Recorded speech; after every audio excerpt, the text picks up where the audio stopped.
नमस्कार। आज हम एक बहुत ही अहम किताब फ्लो सप्लाई चेन का रणनीतिक प्रवाह पर बात करने वाले हैं। जी, इसका पूरा नाम है flow, how the best supply chains thrive. हाँ, और हमारे पास इसके कुछ हिस्से हैं, कुछ रिव्यूज भी हैं। देखिए, इसका जो मुख्य आइडिया है वो ये कि सप्लाई चेन सिर्फ सामान ढोना नहीं है। बिल्कुल नहीं। ये असल में बिजनेस में एक तरह की बढ़त, एक एज हासिल करने का जरिया है। सही कहा। और ये बढ़त मिलती है फ्लो से, एक खास तरह का प्रवाह। ये जो पारंपरिक सोच है ना, लागत कम करो, तेजी लाओ, उससे काफी अलग है ये। हाँ, पारंपरिक सोच तो बस स्पीड या कॉस्ट कटिंग पर अटक जाती है अक्सर। एग्जैक्टली। लेकिन फ्लो का मतलब इससे कहीं ज्यादा गहरा है।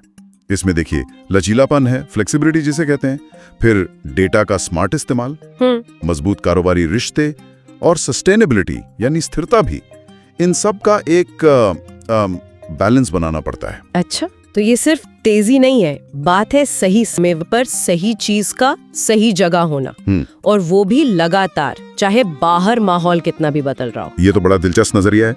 मतलब ये सिर्फ लॉजिस्टिक्स की तकनीकी बात नहीं रही, ये तो पूरी बिजनेस स्ट्रेटेजी का हिस्सा बन गया। हाँ बिल्कुल। किताब में कुछ बड़े नाम भी हैं, जैसे Apple, Toyota, Procter and Gamble का भी जिक्र है।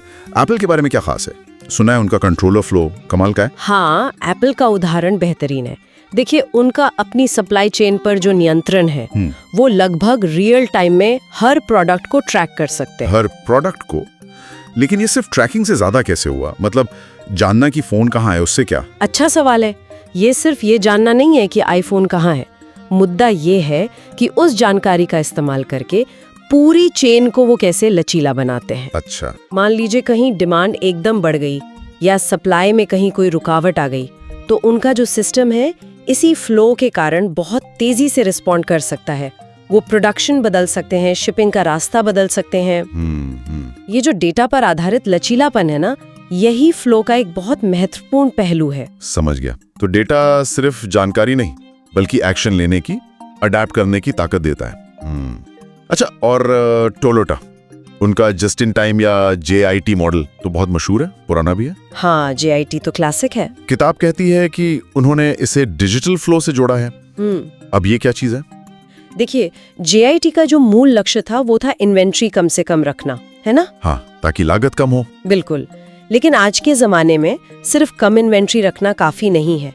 आपको अचानक आने वाली जो मुश्किलें हैं उनके लिए भी तैयार रहना पड़ता है। हाँ, आजकल तो कुछ भी हो जाता है। सही बात है। तो डिजिटल फ्लो का मतलब है कि टोयोटा अब JIT को रियल टाइम डेटा, एनालिटिक्स और शायद कुछ हद तक AI के साथ जोड़ रही है। अच्छा। इससे वो न सिर्फ इन्वेंट्री कम रखते हैं, बल्कि मान लीजिए किसी सप्लायर के यहाँ कोई दिक्कत आने वाली है या डिमांड में अचानक कोई बड़ा बदलाव आने वाला है, तो उसका अंदाजा लगाकर पहले से तैयारी कर सकते हैं। यानी वो ज्यादा प्रोएक्टिव हो गए। बिल्कुल।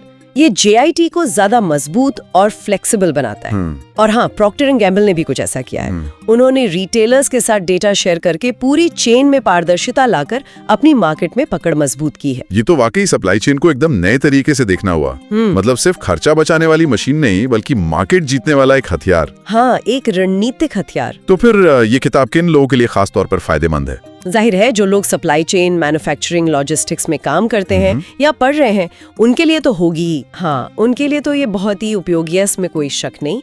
लेकिन मेरे ख्याल से इसका दायरा इससे भी बड़ा है। अच्छा। हाँ, ये किसी भी बिजनेस लीडर के लिए या कोई भी जो स्ट्रैटेजी बनाता है कंपनी के लिए, उसके लिए जरूरी है, अगर वो अपनी कंपनी को भविष्य के लिए तैयार करना चाहते हैं। और सबसे अच्छी बात क्या है, ये सिर्फ थ्योरी नहीं है। जो लेखक हैं रॉब हैनफील्ड और टॉम लिंटन, उन्होंने बहुत सरल भाषा इस्तेमाल की है और खूब सारे असली दुनिया के उदाहरण दिए। हाँ, ये बात मैंने भी रिव्यूज में पढ़ी कि भाषा आसान है और टेक्निकल बातों को ज्यादा उलझाया नहीं है। बिल्कुल, इससे वो लोग भी समझ सकते हैं जिनका बैकग्राउंड बिजनेस का नहीं है। और एक और बात जो अच्छी लगी रिव्यूज में, कि ये किताब सिर्फ प्रॉब्लम नहीं गिनाती, बल्कि प्रैक्टिकल समाधान भी देती है। हाँ, ये बहुत जरूरी है। कई बार ऐसी किताबें सिर्फ थ्योरी बताकर रह जाती हैं। ये किताब असल में रास्ता दिखाती है। सही है। और यही चीज इसे उन लोगों के लिए भी पढ़ने लायक बनाती है जिनका सीधा ताल्लुक सप्लाई चेन से शायद न भी हो। ये नजरिया बदल देती है। सप्लाई चेन मतलब सिर्फ वेयरहाउस और ट्रक नहीं, ये बिजनेस की रणनीति के बिल्कुल केंद्र में है। ये सिखाती है कि असली ताकत स्टॉक जमा करने में नहीं, बल्कि बहाव में है।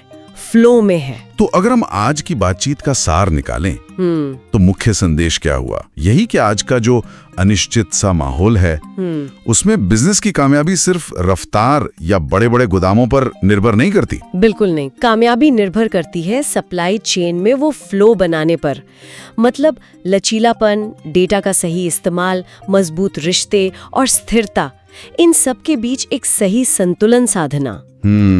एक डायनामिक संतुलन। एकदम सही।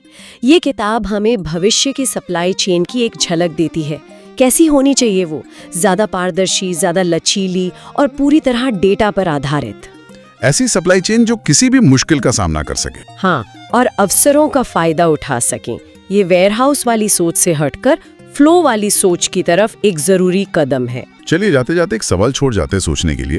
ये जो फ्लो का सिद्धांत है जिसमें लचीलापन, डेटा, रिश्ते, स्थिरता ये सब शामिल हैं, क्या ये सिर्फ सामान या प्रोडक्ट्स की सप्लाई चेन पर ही लागू होता है?